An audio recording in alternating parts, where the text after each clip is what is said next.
প্রথাগত অর্থনীতি আমাদের খেটে খাওয়া মানুষের বাস্তবতাকে, রুটি কাপড়া আর মকানের যে বাস্তবতা, সেই বাস্তবতাকে ছুঁতে ক্রমাগত অপারগ। এই ধারণাকে সামনে রেখেই অর্থনীতি থেকে অর্থনীতিতে যাওয়া, এই নতুন ভাবনার পরিচায়ক হচ্ছে এই বইটির নাম অর্থনীতি। এই বইয়ের লেখক হচ্ছেন দেবপ্রসাদ বন্দ্যোপাধ্যায়।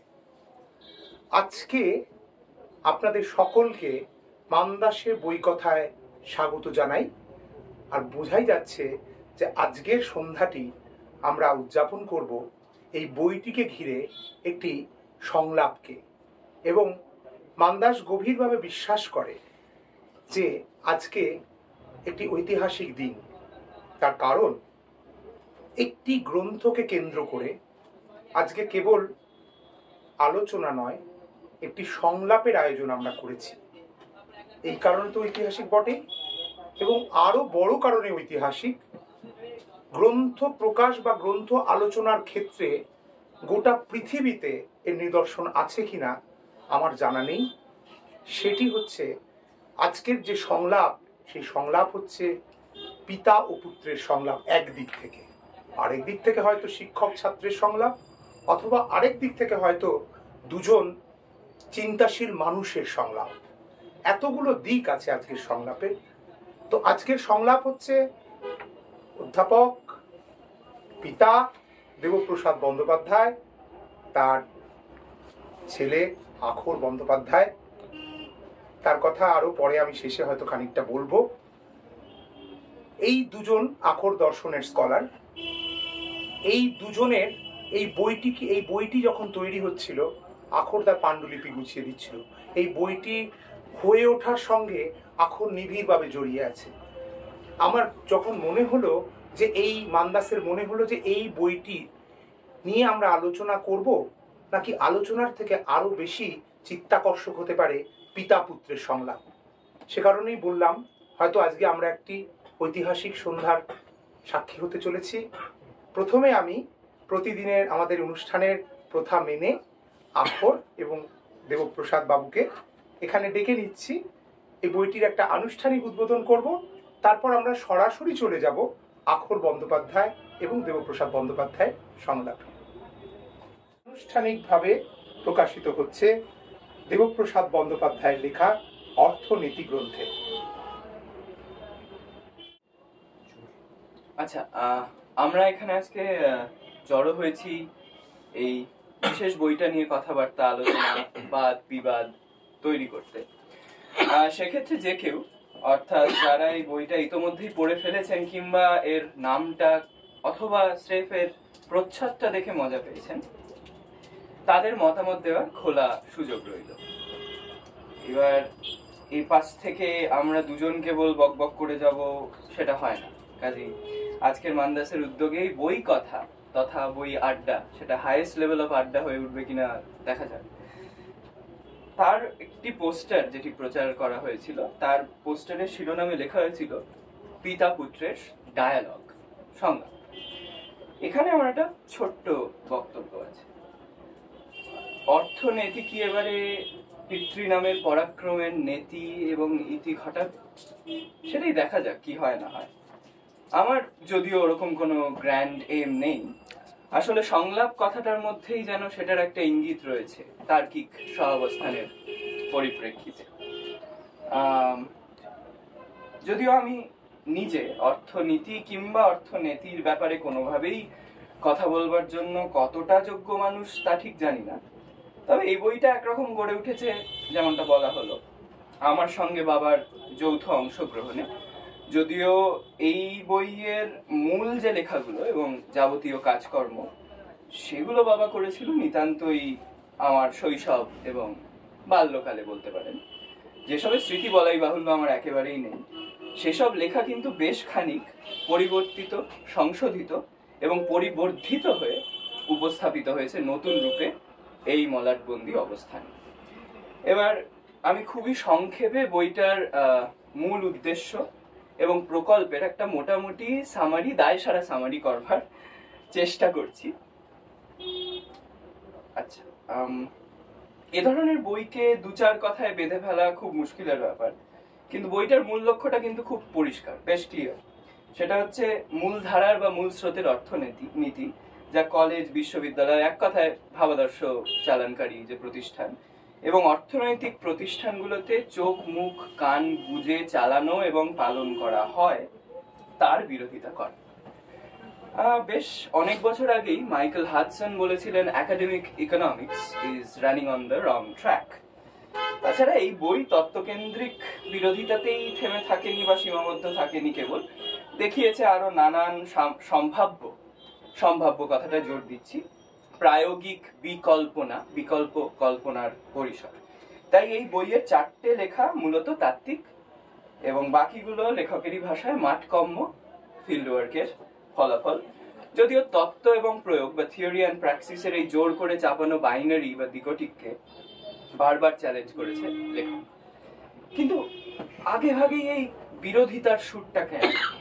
আজকাল ভারতবর্ষে হোক কিংবা পশ্চিমবঙ্গে বিরোধিতার হাওয়াগুলোকে, সে কমেডিয়ানই হোক বা এআই চ্যাটবট, দমবন্ধ করে দেওয়া হচ্ছে যখন, তখনই আমরা আসর জমিয়ে বসেছি এমন একটা বিষয় নিয়ে কথা বলতে, যা আমাদের রোজকার শুনে বলে আসা কিছু কথা এবং কিছু ব্যাপারকে সরাসরি চ্যালেঞ্জ জানায়। এবার সেই বিষয়গুলো বা ব্যাপারগুলো কিরকম একটু এক এক করে বলছি, আপনারা সকলেই হয়তো রিলেট করতে পারবেন। প্রথমত, কাকে বলবো উন্নয়ন বা বিকশিত অবস্থা? কাকে বলি অর্থনৈতিক চাবিকাঠির মানদণ্ডে সাকসেস বা সফলতা? কাকেই বা বলবো প্রগতি বা প্রোগ্রেস? কিভাবে দেখবো আমাদের ক্রমাগত বেড়ে চলা আরো চাই প্রবণতাকে চাগিয়ে দেওয়া বিশ্বায়নের এই হাওয়া মোড়ককে? এটা আমার সম্পত্তি, একথা কি আদৌ বলা চলে? এই যে আমি এবং আমার মালিকানার এই যে ব্যাপারটা বর্তমান অর্থনৈতিক সম্পর্কের মধ্যে, সেটা ঠিক কিরকম? কিসের মালিকানা, কেন মালিকানা? এবার টাকা নামক অসম জিনিসকে সমান করে ফেলবার একরকম ঐন্দ্রজালিক রূপক দিয়ে সবকিছুকে, মানে মানুষ এবং প্রকৃতি বা নিসর্গকে মেপে ফেলবার যে প্রবণতা, সেটা কতদূর ঠিক নাকি আদতে ক্ষতিকারক? মানুষ না মানুষকে স্রেফ সংখ্যায় পরিবর্তিত করে ফেলা যায় কোন অর্থনীতির দাঁড়িপাল্লায়? গ্রেগর সামসারা কখন পোকা না হয়ে প্রাণহীন সংখ্যা হয়ে ওঠেন নিজেদের ইচ্ছার বিরুদ্ধেই? অর্থনীতিকে নিয়ে কথা বলা কি কেবলমাত্র এক বিশেষ অর্থের, একটা বিশেষ ডিনোটেশন এবং কনোটেশনের অর্থের অর্থনীতিকে নিয়ে কথা বলা, নাকি তার বাইরের বিশ্ব সাথে যোগ বিহারের সমবায়ের পরিসরগুলোকেও ঢুঁড়ে বের করার চেষ্টা এবং সেসব আদৌ আছে কিনা সেগুলো নিয়ে বাদ বিবাদ চালানোর চেষ্টা, প্রতর্ক চালানো? এক্ষেত্রে নব্যনৈয়ায়িক, রঘুনাথ শিরোমণি, রবি ঠাকুর, মার্কস, গান্ধীদের ভূমিকাগুলোকে নতুন ভাবে ডগমা থেকে বের করে চর্চা এবং চর্যায় আনা যায় কিভাবে? মূলধারার অর্থনীতির চক্করে অগোচরে থাকা এখনকার সংকটগুলোকেই বা চিহ্নিত করব কিভাবে? বইটায় কিন্তু ঠিক এমনতর কিছু বিষয় এবং সমস্যা প্রশ্ন উঠে এসেছে এবং তা নিয়ে নিরন্তর কথাবার্তা পরিপ্রশ্ন চালানো হয়েছে। এবং সেই কারণেই আমার মতে বইটা অত্যন্ত জরুরি হয়ে ওঠে আমাদের বর্তমান সময়কালের পরিপ্রেক্ষিতে। আমি নিজে পরিবেশ, প্রকৃতি, বাস্তুতন্ত্র বা এক কথায় নিসর্গের দর্শন ও নৈতিকতা বিষয়ে মূলত একাডেমিক এবং অ্যাক্টিভিজম কেন্দ্রিক কাজ করি বলেই বইটা আমার মনে কিছু প্রশ্ন নিয়ে এসেছে। তবে সেসব একটু পরে যাই, যেটা আমাদের সংলাপের অংশ। আমার আগে বলা কথাগুলোকে নিয়ে ভাবতে ভাবতে এবার একটু চোখ রাখি বইটার প্রচ্ছদে। এঁকেছেন প্রভাকর পাঁচপুটে। হ্যাঁ, কি দেখতে পাচ্ছি দেখুন। আপনারা কেউ যদি বলতে চান বলতে পারেন, ততক্ষণ আমি একটু নিজের মতো করে দেখবার বা বোঝবারও চেষ্টা করতে পারি। আমার জন্য আপাতত প্রচ্ছদের ব্যাখ্যাটা খানিকটা এরকম, এটা পাল্টাতেও পারে, মানুষ তো আর স্থবির নয়, সৃজনশীলতার ক্ষেত্রে তো নয়। তো ফ্রেমে বাঁধা আঁকাটার পর্যায়ে ভাগ এবং কম্পোনেন্ট ধরে নিয়ে একটু যদি আলোচনা করি তাহলে বেশ মজার ব্যাপার হবে। প্রচ্ছদের সামনের ঘোড়াটাকে দেখুন, তার শরীর দুভাগ হয়ে গিয়ে মাথাটা বেলুন লাগিয়ে, নানান রঙের বেলুন লাগিয়ে আকাশের দিকে উড়ে যাচ্ছে। হ্যাঁ, সেই ঘোড়ার আবার চোখ দুটো চাপা দেয়া। কেন? সে নিজের অবস্থিত, বিশ্বে অবস্থিত যাপিত এখনটা থেকে অনেক দূরে যেন ভেসে চলে যাচ্ছে। এবার এই যাপিত এখনটা আবার আষ্টে পৃষ্ঠে দড়ি দিয়ে বাঁধা, কেউ যেন একটা অদৃশ্য টান মারছে পিছন থেকে সেই দড়িতে। কিন্তু অন্যদিকে এই মাথাটা একটা যেন ভানের স্বর্গে, একটা মায়াবী স্বপ্ন রাজ্যে হারিয়ে যাচ্ছে, যেখানে কোনো দুঃখ নেই, কষ্ট নেই, শোক নেই। সে মনে করছে অনেক চাওয়া পাওয়া খাওয়াটাই একমাত্র আনন্দ, সুখের ডেফিনিশন। এবং এই প্রচুর চাওয়া পাওয়া খাওয়াটাকে লোক দেখে দেখানোটাও হয়ে উঠছে সেই আনন্দের এক্সটেন্ডেড ডেফিনিশন একরকম। এবার এই ভানের বিশ্ব নির্মাণে কিন্তু সত্যি মিথ্যের বাজার চলতি যে বর্গভাগ, সেগুলো গুলিয়ে দেওয়া হচ্ছে, বরং মানে বলা উচিত মানে গুলিয়ে দিচ্ছে কিছু বিশেষ শাসনতান্ত্রিক গোষ্ঠী তাদের নিজস্ব বাজারি স্বার্থ পূরণ করতে। এবার পিছনে দেখা যাচ্ছে, একদম পিছনে খুব আবছা কোনো কিছুর একটা তকনিকি উৎপাদন প্রক্রিয়া দেখতে পাচ্ছি আমরা। এবার সেটা থেকে এই মাথাটা বিচ্ছিন্ন, সে জানে না কি হচ্ছে।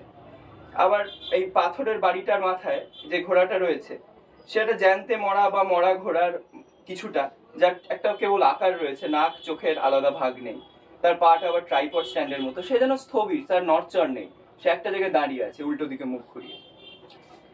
এইবার এই মুখ ঘুরিয়ে থাকাটা কিরকম? এই কথাগুলোর পরিপ্রেক্ষিতে যেগুলো এতক্ষণ বললাম, অনেক কথা বললাম, প্রচ্ছদ থেকে তত্ত্বের উত্তরণটা আমাদের পক্ষে অনেকটা সহজ হবে বলেই আমার মনে হয়। এবার মূলধারা বা মূল স্রোতের অর্থনীতি বলে যে ছাতা শব্দটা চালু আছে, তার মধ্যে বেশ অনেকগুলো ধারা এবং প্রবণতা আমরা দেখতে পাই। সেই ধারাগুলোর মধ্যে আবার নিজস্ব অনেক বিস্তর ঝগড়াঝাটি রয়েছে, যেমন মিল্টন ফ্রিডম্যানের শিকাগো স্কুল, মার্শালদের কেমব্রিজ স্কুল, হায়েকদের অস্ট্রিয়ান স্কুল, এরকম অনেক স্কুলস আছে। কেউ বলেন বাজার চলে নির্দিষ্ট নিয়মের অধীন হয়ে, কিছু মডেল দিয়ে সেই নিয়মগুলোকে ধরা যায়, যে নিয়মগুলো আবার বাধা ধরা প্রাকৃতিক নিয়মের একরকম আয়না প্রতিবিম্ব। কেউ বলেন বাজারের মূল ব্যাপার হলো অ্যানিমাল স্পিরিটস বা পাশবিক প্রবণতা কিছু। যারা কেনা বেচার ব্যাপারটা পুরোটা হয়তো জানে না, তাদের জ্ঞানটাও অনেকটা ইমপারফেক্ট, কিন্তু তারা এই গোটা বাজার অর্থনীতিটাকে চালিয়ে যাচ্ছে কিছু বৌদ্ধিক কোটানকোট চয়নের মাধ্যমে, সেগুলো করে করে, এবং সেটা পুরোটাই ব্যক্তিকেন্দ্রিক সুখবৃদ্ধির তাগিদে, এটা বলাই বাহুল্য। আরো অনেক তাত্ত্বিক অমিল রয়েছে এই প্রবণতাগুলোর মধ্যে, তবে এখন আর সেসব বলে সময় নষ্ট করব না। মোট কথা, এই ধারাগুলোকে তর্কের খাতিরে একটা ডেজিগনেশন বা সংজ্ঞা বেড়ার মধ্যে নিয়ে আসা যায়, সেটা হচ্ছে নিও ক্লাসিক্যাল ইকোনমিক্স বা নয়া ধ্রুপদী অর্থনীতি, যার সঙ্গে দরবারি ফিসকাল অডিটিং এর হিসেব নিকেশের আজকাল খুব একটা তফাৎ দেখা যায় না। আর সেটা মূলত চলে দুটো পূর্ব শর্ত বা প্রিজাম্পশন। একটাকে বলা হয় রেশনাল এক্সপেকটেশনস হাইপোথিসিস, আরেকটা হলো এফিশিয়েন্ট মার্কেট হাইপোথিসিস। এগুলো কিছুই না, মানুষকে গণনা মেশিন, ক্যালকুলেটিং মেশিন হিসেবে ধরে নিয়ে এরা বলে prudence, price, profit, power and property. এটাকে পি অবসেশনও বলতে পারি আমরা নিও ক্লাসিক্যাল ইকোনমিক্সে। এই কথা বলেছেন দেইদ রে ম্যাকলস্কি, তার একটি বিখ্যাত প্রবন্ধ রয়েছে why economics is on the wrong track, এবং সেখানে মূলধারার অর্থনীতি তার মধ্যে স্রেফ সময় নষ্টের কারবার। এবার 1989 পরবর্তী আমাদের এখনকার নয়া উদারবাদী অর্থনীতির কাঠামোয় নিও ক্লাসিক্যাল অর্থনীতির বিশেষ কিছু ভার্সনকে তোল্লাই দেওয়া হচ্ছে, হ্যাঁ, যা স্থানীয় বহুমাত্রিকতাদের নিজের মধ্যে পুড়ে ফেলা বিশ্ববাজারকে লেজিটিমাইজ করবার বা তার অদৃশ্য হাত বা ইনভিজিবল হ্যান্ড পোক্ত করবার মাধ্যম হয়ে উঠছে। তৈরি হচ্ছে দান খয়রাতি নির্ভর অর্থনৈতিক জগতের মারণ ফাঁদ, ঋণের প্রকোপে জর্জরিত সামগ্রিকতার নজরে দেখা বৈশ্বিক দক্ষিণ বা যেটাকে আমরা গ্লোবাল সাউথ বলি, এসবটাই চালাচ্ছে তিনটে রাক্ষসী সংগঠন, world bank, IMF international monetary fund এবং WTO ওয়ার্ল্ড ট্রেড অর্গানাইজেশন। তৈরি করা হচ্ছে বিজ্ঞান ইজ ইকুয়াল টু প্রযুক্তিতন্ত্র, বাজার নির্ভর অর্থনীতি, শিক্ষা প্রতিষ্ঠান এবং রাষ্ট্রযন্ত্রের একটা অশুভ আতা। মানুষকে ফেলে দেওয়া হচ্ছে বিভিন্ন রিস্ক জোনের ঘেরাটোপে, এবং এই ধরনের অর্থনীতিতে স্থান পাচ্ছে কেবল সংখ্যাদের আধিপত্য।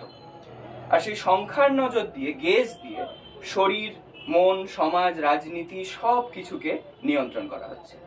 এক্ষেত্রে প্রাকৃতিক জগৎ বা নিসর্গকে মাগনা উপহার বা ফ্রি গিফট বা হাইডেগার যাকে বলবেন স্ট্যান্ডিং রিজার্ভ ধরে নিয়ে বিনিময় মূল্যাধীন করে পাচার করে দেওয়া হচ্ছে, যার ফলে তৈরি হচ্ছে মানুষের কারণে নিসর্গের সার্বত্রিক সংকটকাল, নিসর্গের সত্ত্বাধিকার বা ইকোলজিক্যাল এন্টাইটলমেন্ট তাদের বেমালুম ভুলিয়ে দেওয়া হচ্ছে। বলা যেতেই পারে, যেমনটা এই বইটাও নানানভাবে বলতে চেয়েছে বারবার, যে এই মূল স্রোতের প্রাতিষ্ঠানিক সদাগর পোষিত ফান্ডেড অর্থনীতি একাধিক ব্যাপার স্যাপারকে ইচ্ছাকৃতভাবে ভুলিয়ে দেওয়ার চেষ্টা চরিত্র। এখানে একটা বড় সমস্যা হলো এই ধরনের অর্থনীতির আওতায় আমি যেটাকে বলি the reductionist GDP frame of reference, যে প্রবণতাকে চাগিয়ে দিয়ে নয়া ধ্রুপদী অর্থনীতিতে এমন অনেক কিছুকেই আড়ালে পাঠিয়ে দেয়া হয়, ভুলিয়ে দেয়া হয়। যেমন ছায়া অর্থনীতি বা শ্যাডো ইকোনমির হিসেব নিকেশ, যেমন সিলিকোসিস বা নিউমোকোনোসিস আক্রান্ত খাদান মজুরের বিচারহীন মৃত্যু, যেমন অর্থনীতির দার্শনিক ব্যাখ্যা এবং বিশ্লেষণ, যেমন ঘর, পরিবার বা হাউসহোল্ডের অর্থনীতি ইত্যাদি ইত্যাদি।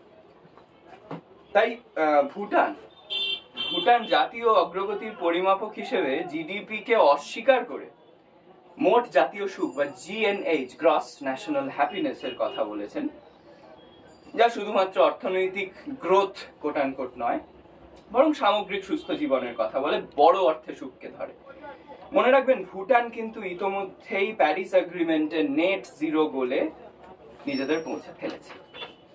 যাই হোক, অর্থনীতি বইটা নিও ক্লাসিক্যাল ইকোনমিক্স এর এইসব একপেশে ধ্যান ধারণা এবং বিশ্ববিখ্যার বিরুদ্ধে একটা জেহাদ আমি এতক্ষণ যা বললাম তাতে বোঝা যাচ্ছে।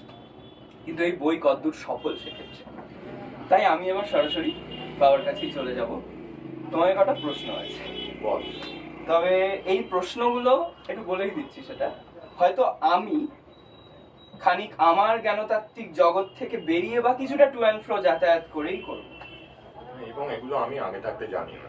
হ্যাঁ, এগুলো বলে রাখা ভালো যে আখর তৈরি করেছে গোপনে, আমাকে দেখাইনি, বলেছে তোমাকে এটা চ্যালেঞ্জ। এই চ্যালেঞ্জটা ব্যাপার হচ্ছে যে এটা আখর ইডিপাস হয়ে উঠবে নাকি আমি যজাতি হয়ে যৌবন খাবো, এই ব্যাপারটা। এখন ইডিপাস হওয়ার ব্যাপারটা নিয়ে কদিন আগে প্রেসিডেন্সি ইউনিভার্সিটিতে এক বিখ্যাত অধ্যাপক তিনি বলেছেন ফ্রয়েডে নাকি শুধু এইমাত্র ইডিপাস ব্যাপারটাই আছে, আর কিছু নেই। হ্যাঁ, বিং ফাদার হ্যাভিং মাদার, এইরকম রিডাকশনিস্ট বক্তব্য একটা বড় মাপের দার্শনিক যদি বলে ফেলেন, তারা যদি ফ্রয়েডের অন্য লেখায় নজর না দেন, এরিক ফ্রম না পড়ি আমরা, এসকেপ ফ্রম পুরো ফ্রাঙ্কফুর্ট মার্কসিস্ট স্কুলটাকে একদম বাদ দিয়ে পড়া যাবে না। মানে ফ্রয়েড মার্কসের বিয়ে ছাড়া হবে না ওটা। এখন এই যে ঝগড়ার জায়গা, আমি যজাতি হয়ে তোর যৌবন খাবো, মানে আমি একটা নাম দিয়েছি যজাতি কমপ্লেক্স, এ নিয়ে আমার আলাদা লেখাও আছে। আর নাকি তুই ইডিপাস হয়ে অথরিটেরিয়ানিজমকে খুন করবি।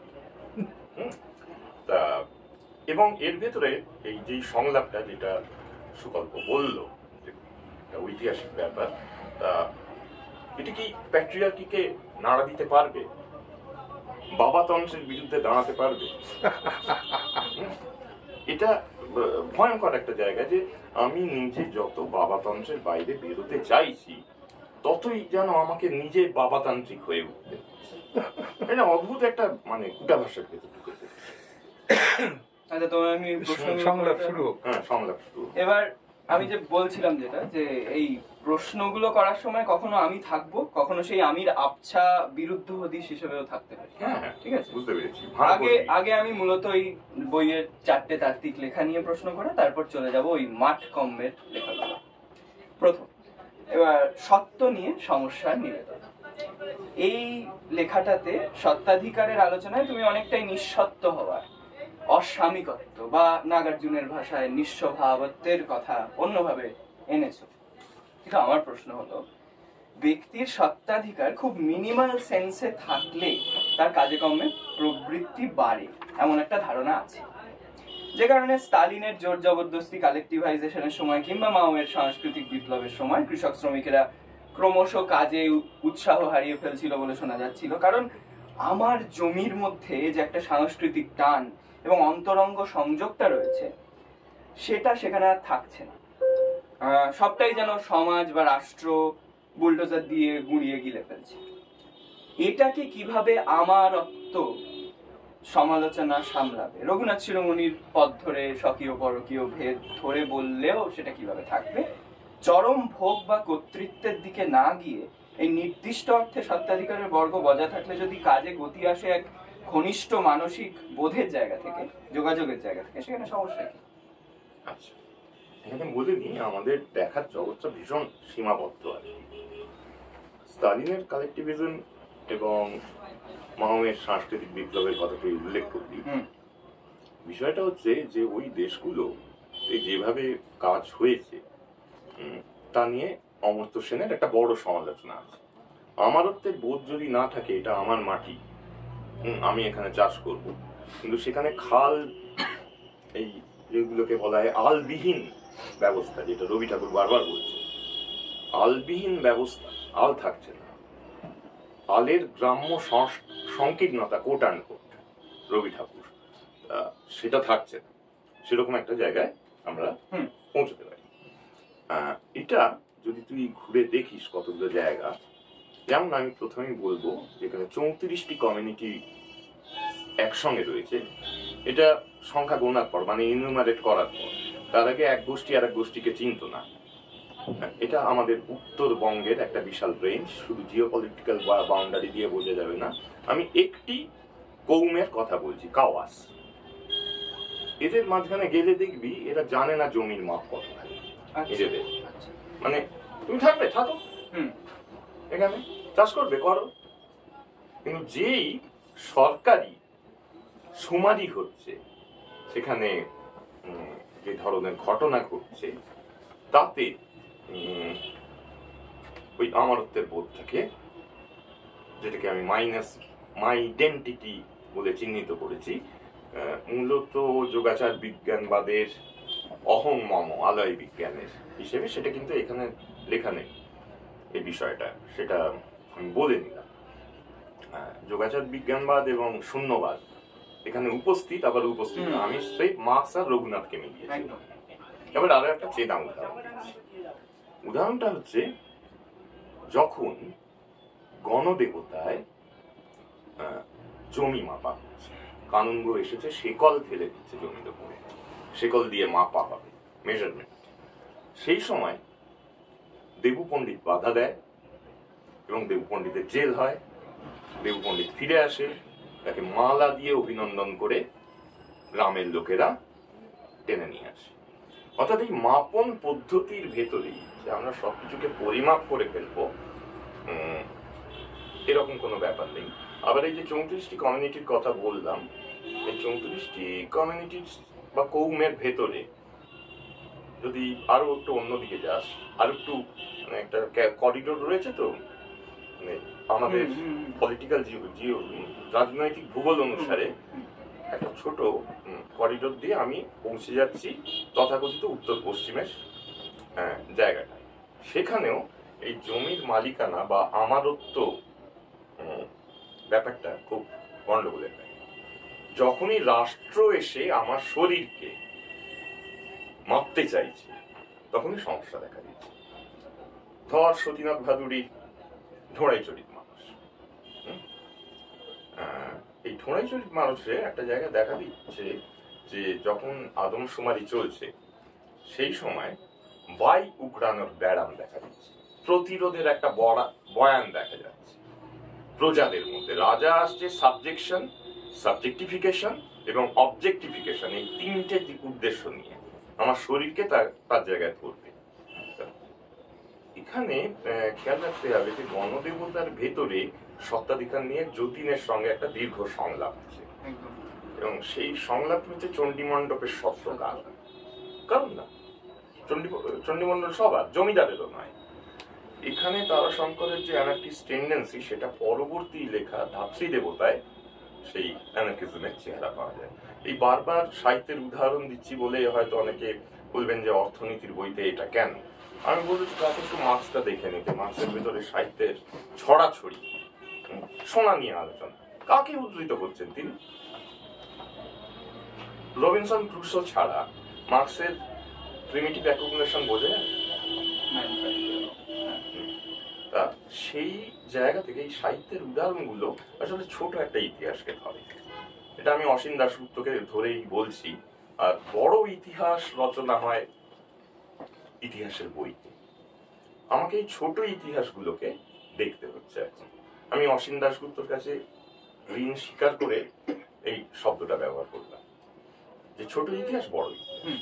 হরিহরের দারিদ্র, এখন একটা পাল্টা প্রশ্ন আমি তোকে করি। হরিহরের যে দারিদ্র, সেটা হরিহর তো বামুন, উচ্চ বর্গ, উচ্চ জাত, সেটা বিশ্বব্যাপী দারিদ্রের কারণ হয়ে দাঁড়ালো কি করে? আচ্ছা, মানে কদিন আগে ঝগড়াটা হয়েছে বলে আমি এটা উল্লেখ করলাম। এখানে ব্রাহ্মণ্য বলে একটি বই রয়েছে, সেটা উল্টে পাল্টে দেখছিলাম। সেটা নিয়েও যে 47 পরবর্তী উচ্চ বর্গের লেখকরা কিভাবে নিম্ন বর্গের উপস্থাপনা করছে, সেটা নিয়ে বইটা আমাকে টেনেছে একটা বড় জায়গা থেকে। কারণ কদিন আগে এক ট্রটস্কিপন্থী অধ্যাপকের সঙ্গে আমার একটা ঝগড়া হয়। সেই ঝগড়ার মূল বিষয় ছিল যে দলিতরাই দলিতদের সাহিত্য লিখবে। তাহলে আমি তো এর কথা ধরতে পারবো না। মানিক বন্দ্যোপাধ্যায়ের পদ্মা নদীর মাঝি, পাশে বিজয় তেন্ডুলকরের কন্যাদান, বা পদ্মা নদীর মাঝির পাশাপাশি আমি কি অদ্বৈত মল্লবর্মণের তিতাস একটি নদীর নাম, এগুলোকে রাখতে পারি? তা এখন বাংলায় একটা শব্দ দারুণ ব্যবহার হয়, প্রবন্ধ সাহিত্য। মানে প্রবন্ধকে একটা সাহিত্যের পর্যায়ে ফেলা হয়। এটা একটা অদ্ভুত ব্যাপার। এই বর্গটা আমি অন্য কোথাও দেখিনি আমার সামান্য জ্ঞানের ভেতরে। প্রবন্ধ মানে হচ্ছে প্রবন্ধের বই, ফিকশন, নন ফিকশন, সাহেবী কায়দায়। এখানে এই বইতে কিন্তু আমি চেষ্টা করেছি বারবার একটা গপ্পের আকার দিতে, একটা সংলাপের ভেতর দিতে, এবং সেখানে এমন একজনকে এনেছি যিনি সদবাদ একাদশীর নিমচাত্তম। বল তোর পরের প্রশ্ন। হ্যাঁ, মানে উত্তর দিতে পারলাম? হ্যাঁ, একদম বিস্তৃত জবাব পেলাম।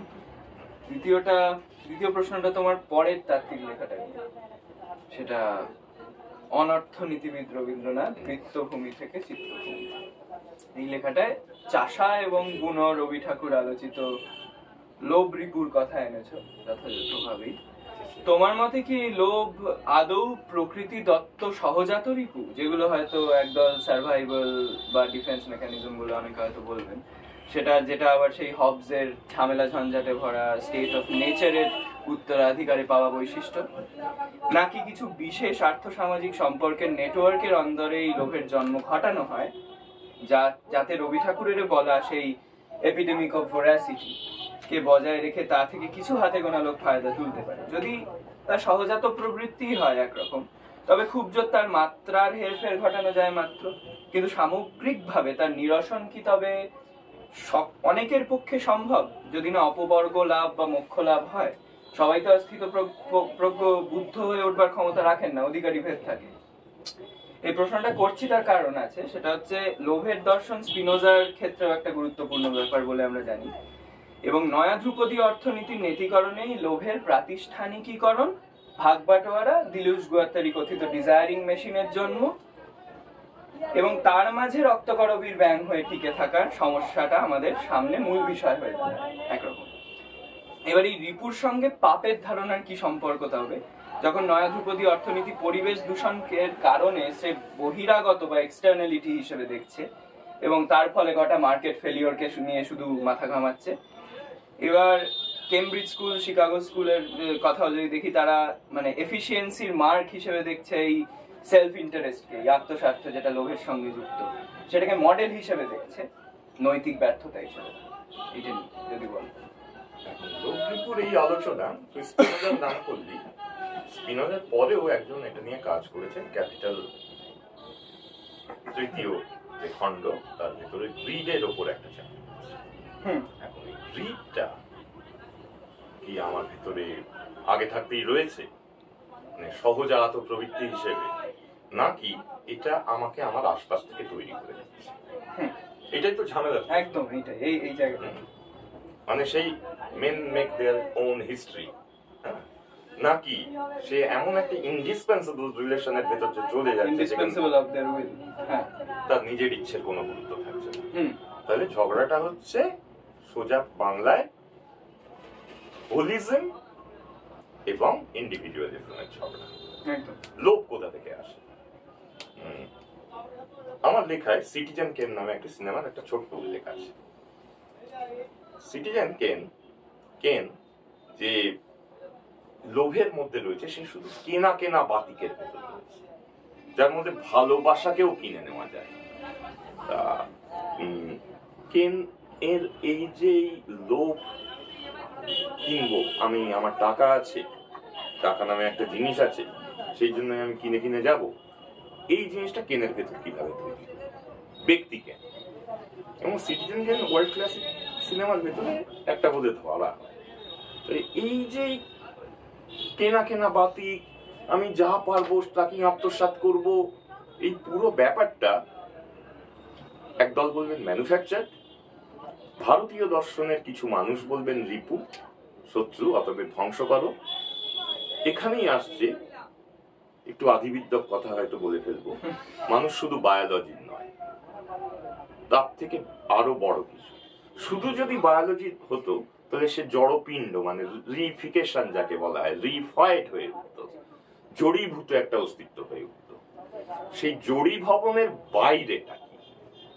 আমি জড়ীভবন কিরকম উদাহরণ দিচ্ছি, আমি মলে গেলাম, গিয়ে এখানে মলের উপরে একটা প্রবন্ধ রয়েছে, খুচরো পাপ এবং মলত্যাগ, MALL দিয়ে মলত্যাগ।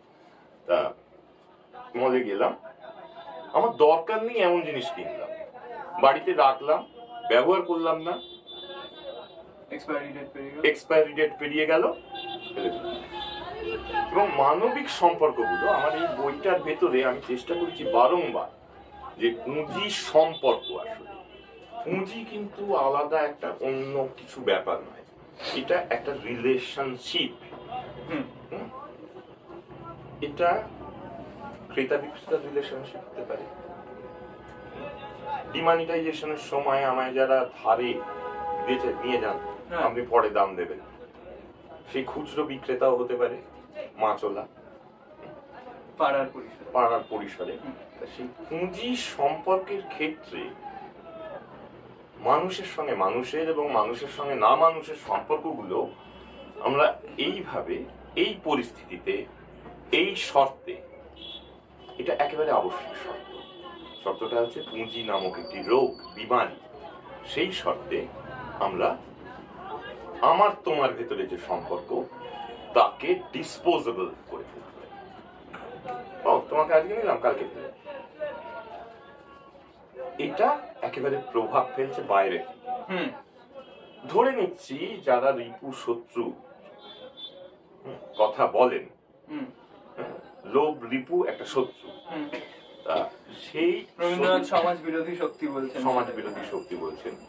এটা আমাদের মধ্যে বাইরে থেকে আসেনি, ভেতরে রয়ে গেছে, এটাও যদি আমি ধরে নিই তাহলেও মুশকিলে পড়ব। মানে জাস্ট একটা স্কিমাটা হিসেবে আগে থাকতে আছে, আমি কান্টের অর্থেই ব্যবহার করলাম শব্দটা, তা হিসেবে আমাদের ভেতরে আগে থাকতে আছে। এটাকে যদি আমি প্রপোজিশন ধরে নিই তাহলেও আমি সামলাতে পারবো না। নির্লোভ, অপরিগ্রহ, মানে আমি কারোর কাছ থেকে দান গ্রহণ করছি না, এই নৈতিকতার জায়গাগুলো আমরা কোথায় হারিয়ে ফেলছি। শিখতে হলে কোথায় যেতে হবে? যেতে হবে এমন এমন কৌমের কাছে যারা মূল ধারার মধ্যে নেই। যেমন আমি বলছি যে কটা সুনামি হয়েছে সারা বিশ্বে, তাতে আন্দামান দ্বীপপুঞ্জ এবং নিকোবর আইল্যান্ডের যারা রয়েছেন, তারা একটা মাত্র ক্যাজুয়ালিটি হয়নি, তারা ওটা আগে থাকতে টের পেয়ে উপরে উঠে গেছিল। কাদের হয়েছে মৃত্যু সেখানে? কারা সুনামির ধাক্কা খেয়েছেন? নিকোবর যেহেতু নেভির দপ্তরে রয়েছে, নেভির বড় অফিসাররা থাকতেন সমুদ্রের ধারে, আর ছোট অফিসাররা আস্তে আস্তে পেছনে থাকতেন। এই বড় অফিসারদের একেবারে ধাক্কা দিয়ে গুড়িয়ে দিয়েছে, সেন্টিনালিস্টদের গুণতে পারিনি। তাহলে আমরা কি বলবো? আমরা কি সেই মানে সত্যজিৎ রায়ের আগন্তুকের মনমোহনের কথা কি বলবো? ফের তাদের কাছ থেকেই শিখবো, নাকি এই সাহেব সেজে, বাবু সেজে বসে থেকে আমি বক বক করে যাবো। বিদ্যে ব্যবসা, বিদ্যে, হ্যাঁ, আমার ব্যবসার কথায় বিদ্যে ব্যবসা করে যাব।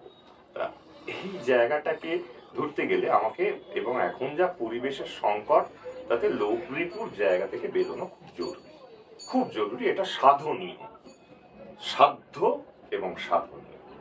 আমি এই রবি ঠাকুর ছেড়ে বলছি এগুলো। তা এই সাধ্য এবং সাধনীয় পথটা কি, কিভাবে বাঁচবো এই নিসর্গের সংকটকাল এবং ভারতবর্ষের আজকে যে তথাকথিত টাকা নির্ভর অর্থনীতির যে ব্যবস্থা, সেটা একেবারে মানে দেউলিয়া হয়ে গেছে। প্রায় 2 লক্ষ কোটি টাকার ধার আমাদের মাথার উপরে, আর আমি লোভে পড়ে জিনিস কিনে যাচ্ছি ক্রয় ক্ষমতা না থাকা সত্ত্বেও। সেটা কি করে সম্ভব? আচ্ছা, এবার আমরা পরের প্রবন্ধে যেতে পারি।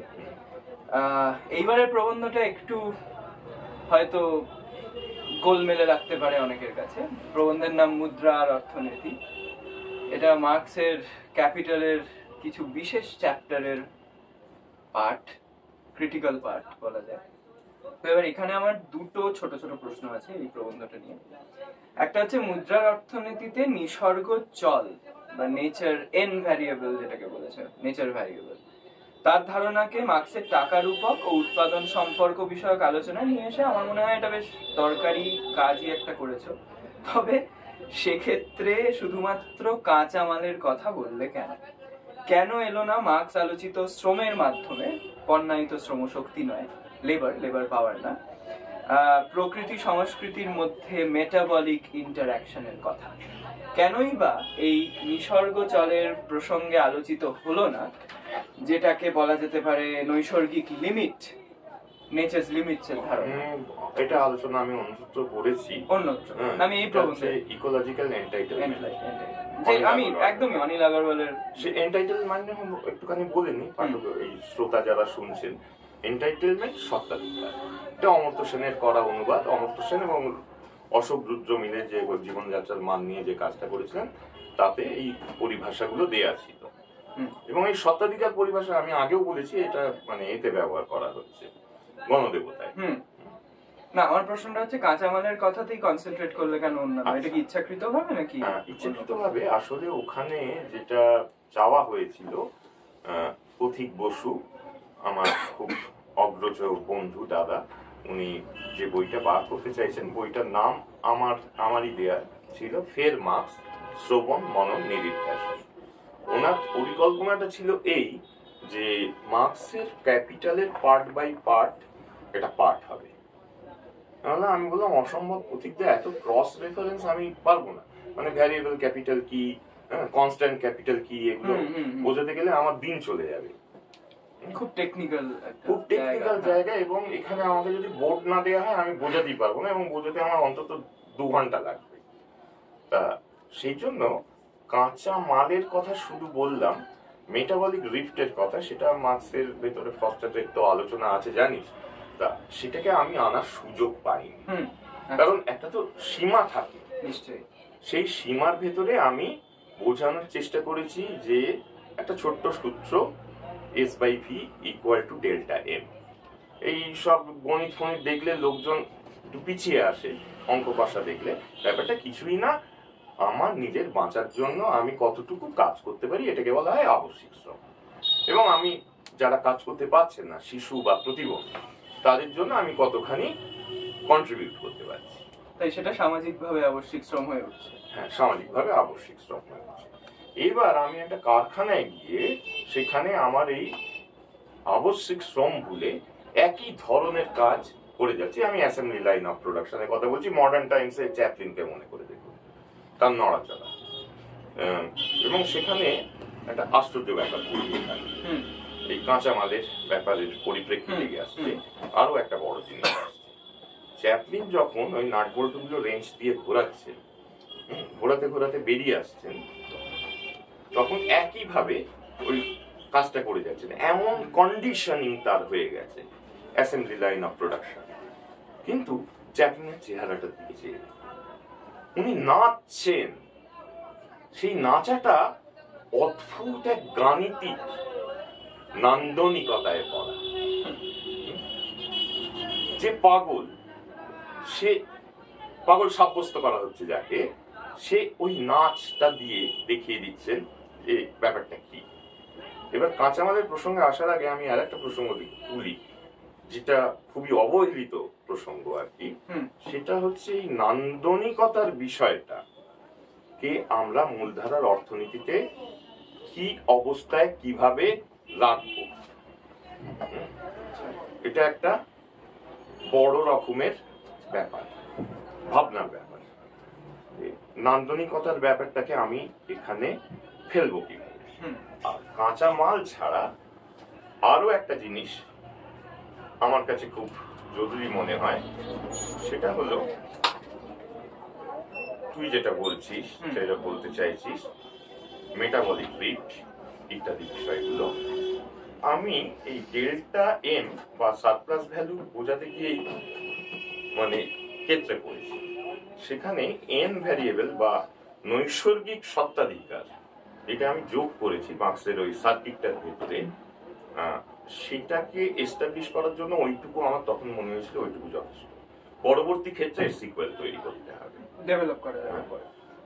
র মেটেরিয়াল কাঁচামাল, সেই কাঁচামালটার যোগান থেকে আসছে, কি হচ্ছে, এটা বোঝাতেই আমার অনেকখানি সময় লেগেছে। এবার যদি মেটাবলিক রিফট অর্থাৎ মানুষে মানুষের সম্পর্কের ভেতর যে ঘটনা ঘটে সেটা যদি বোঝাতে চাই, গেল নিসর্গ মানুষ, মানুষ মানুষ, মানুষ এবং অন্যান্য না মানুষ, তাহলে আমি অবস্থায় পড়লাম। ফলে তুই যেটা বলছিস সেটা ঠিকই, যে এই সম্পর্কের খতিয়ান আমি এনেছি, কিন্তু এন ভ্যারিয়েবলটা যোগ করার সময় ওই সার্কিটে বা আবশ্যিক শ্রম এবং বাড়তি শ্রম নিয়ে যে এস বাই ভি ফর্মুলাটা, বাড়তি শ্রম কারখানাতে হচ্ছে সারপ্লাস লেবার। মানে এখন যেমন বলা হচ্ছে, নারায়ণ মূর্তিরা বলছেন যে 72 ঘন্টা কাজ করো, 90 ঘন্টা কাজ করো, এই বাড়তি শ্রমটা দেওয়ার দরকার পড়ছে। এআই এসে যাওয়া সত্ত্বেও আমাদের কাজ হবে। এটার নাম যেন কি দিয়েছো তুমি, এটার প্যারাডক্সটা? এটা বোধহয় লেবার টাইম প্যারাডক্স। এরা চাপিয়ে দিচ্ছেন আমাদের সারাক্ষণ কাজ করতে, এবং যেটাকে ছায়া অর্থনীতি একটু আগে বললিস, সেটা পিকু ব্যবহার করেছিলেন নেতিবাচক। এবারে সেখানে আমি এটাকে টেনে বের করে আনছি ইভান ইলিচকে ধরে, এই ছায়া অর্থনীতিকে কিভাবে মূল স্রোতের অর্থনীতিতে আত্মসাৎ করা হচ্ছে। নইলে এই জায়গাটা বোঝা যাবে না কিভাবে আত্মসাৎ করছে। এটা আমরা যতক্ষণ কার্ল মার্কস পড়েছি বা রবি ঠাকুর পড়েছি, তার থেকে অনেক বেশি ম্যানেজমেন্টের লোকেরা এগুলো পড়ে ফেলেছে। মানে আমি ফুকোর নিয়ে একটা লেখা, অমর্ত্য সেনকে নিয়ে একটা লেখা ফ্রন্টিয়ারে লিখলাম, এবং ফ্রন্টিয়ারে লেখা মানে অপরাধ, আইএসআইতে অর্থনীতির অধ্যাপকরা তেড়ে মেরে এলেন, কেন তুমি এটা লিখেছো। এরপরে অরুণ বসু ফ্রন্টিয়ারে, আমি ফ্রন্টিয়ারে লিখতে ভীষণ রকমের গর্ববোধ করতাম আর কি, কারণ আমার অত্যন্ত প্রিয় মানুষ, যদি অদেখা, যে বয়সে উনি মারা যান আমি তখন নেহাতি শিশু, সমস্যা। সেখানে অরুণ বসু নামে সব ভীষণ রকমের তখনকার দিনের পরিচিত অধ্যাপক, তিনি একটি লেখা লিখেন। সেটা হলো যে কিভাবে এই মার্ক্সবাদকে পুলিশ একাডেমির ভেতরে বা ফুকোকে ম্যানেজমেন্ট কোর্সের ভেতরে উড়ে ফেলা হয়, ধরে উড়ে ফেলা হয়। আমি কয়েকটা উদাহরণ দিয়ে বুঝিয়ে দিতে পারি, যদি আপনারা সবাই একমত থাকেন এখানে বা প্রশ্ন করেন। সেটা হলো যে হঠাৎ এক আইটি কুলির বউয়ের কাছে একটা সোনার হার এসে পৌঁছলো কোম্পানি থেকে। হতবাক, বলে তোমার জন্য, তোমার বরের জন্য তুমি যা কাজ করেছো, তুমি তাকে সাহায্য করেছো আমাদের কোম্পানির জন্য, তার জন্য তোমাকে ধন্যবাদ, কৃতজ্ঞতা স্বরূপ এটা দেওয়া সোনার হার। এবার বউ আর বরকে বাড়িতে থাকতে দেয় না, তাড়া করে, যাও যাও যাও যাও করো। কিভাবে ছায়া অর্থনীতির ভেতর থেকে সেটাকে, যেটা মানে নারীদের চর্চা, ইভান ইলিচ যেটা নিয়ে আলাদা করে কাজ করেছেন শ্যাডো প্লে বলে একটি বইতে, টেনে বার করে। আরো উদাহরণ দিই যে কিভাবে এই আত্মসাৎটা করা হয়। মানে আগে টিকিট ব্ল্যাকে বিক্রিতে হতো, সিনেমার টিকিট, রেলের টিকিট। এখন যেটা হয়েছে, যেভাবে ব্যবস্থা হয়েছে ওলা, উবের ইত্যাদিদের দৌলতে, এক এক সময় এক এক রকম ভাড়া, ফ্লেক্সি ফেয়ার। সিনেমা দেখতে যাব আইনক্স ইত্যাদিতে, এক এক দিনে এক এক সময় এক এক রকম টিকিটের দাম। আত্মসাৎ করে দিল না? এই জায়গাটা মূলধারার অর্থনীতিবিদরা ধরেন না, এটা ধরেন ম্যানেজমেন্টের লোকেরা। মূলধারার অর্থনীতিবিদরা এখন ফিসকাল অডিটরের বেশি কিছু না। তাদের অর্থনীতিবিদ মানে যদি অ্যাডাম স্মিথ, রিকার্ডোদের পাশে রাখতে চাই আমার নিজেরই লজ্জা করবে। তাদের কাজকর্ম তো আমি একেবারে মানে ওই রকম একটা ইকোনমেট্রিক্সের রাজপ্রাসাদে বসে করেছি, যে রাজপ্রাসাদের আজকে র্যাঙ্ক হলো 1700 নিচে ওয়ার্ল্ড র্যাঙ্ক। এতখানি খারাপ অবস্থায় চলে গেছে। তার কারণ সেখানে ঢুকে পড়েছেন এই প্রতিষ্ঠান, ও যাকে ভাবাদর্শ চালানকারী প্রতিষ্ঠান বললো, তারা ঢুকে পড়ে সেটাকে আত্মসাৎ করে দেয়। আমি সঙ্গে সঙ্গে ভাই আমি নেই তোমাদের সঙ্গে, তোমরা যে খেলায় খেলছো নেই। ডিরেক্টরের ঘরে যাব, আমি সামনে বসে আছি, ধীরুভাই আম্বানি পিক্টোরিয়াল বায়োগ্রাফি আমার সামনে রাখা রয়েছে, সেটা উল্টে পাল্টে দেখতে হবে। তার মানে এটা মেটাফর হিসেবে আমি ব্যবহার করছি। অর্থাৎ মূল যে অর্থনীতি সংখ্যাতত্ত্বের যে প্রতিষ্ঠানগুলো রয়েছে সেই প্রতিষ্ঠানগুলো অনেক আগেই গা ফেলে দিয়েছে একটি বিশেষ শক্তিশালী দলের উপর। এই যে গা ফেলে দেওয়াটা এটা ভীষণ রকমের গন্ডগোল। তোর প্রশ্নে ফিরি। হ্যাঁ, এই মুদ্রা অর্থনীতি নিয়ে আরেকটা প্রশ্ন আছে ছোট্ট, সেটা হচ্ছে আমাদের এই ফিলোসফার প্রবন্ধ মুদ্রার অর্থনীতি। আমি একটুখানি বলবো যে স্লো মোশন রিডিং এ যদি দয়া করে পড়েন উপকার হয়, তাহলে এই ভালগার মার্কসিজমের হাত থেকে আপনারা রক্ষে পাবেন, যেটা বাজারে চালু ভালগার মার্কসিজম, যেখানে ডায়ালেকটিক্স এবং হিস্টোরিক্যাল মেটেরিয়ালিজম ছাড়া কোনো কথা বলা যায়। বুর্জোয়া প্রলেতারিয়ের দনু, তার রোল রিহার্সাল হবে ইত্যাদি, মানে কয়েকটা লব্জ জানা থাকলেই সেটা হয়ে যায়। আমি খুব হাত জোর করে আপনাদের অনুরোধ করছি একটুখানি পড়ুন, আমাকে তীব্রভাবে সমালোচনা করুন, আমি আছি, আমি সেই আঘাত সইতে রাজি আছি। কিন্তু এই মুদ্রার অর্থনীতি কে মার্কসের একটা যে বিশেষ দিকের ব্যাখ্যা আমি দেওয়ার চেষ্টা করছি, সেটা ওই 6টা বলে দেওয়া চ্যাপ্টারের উপর নয়, ক্যাপিটালিজম। কারণ আমি পারছিলাম না, কারণ আমাকে প্রতিনিয়ত বোঝাতে হচ্ছিল যে কনস্ট্যান্ট ক্যাপিটাল কি, ভ্যারিয়েবল ক্যাপিটাল কি, এমপি কি, হ্যাঁ ইত্যাদি ইত্যাদি বোঝাতে হচ্ছিল সার্কিট।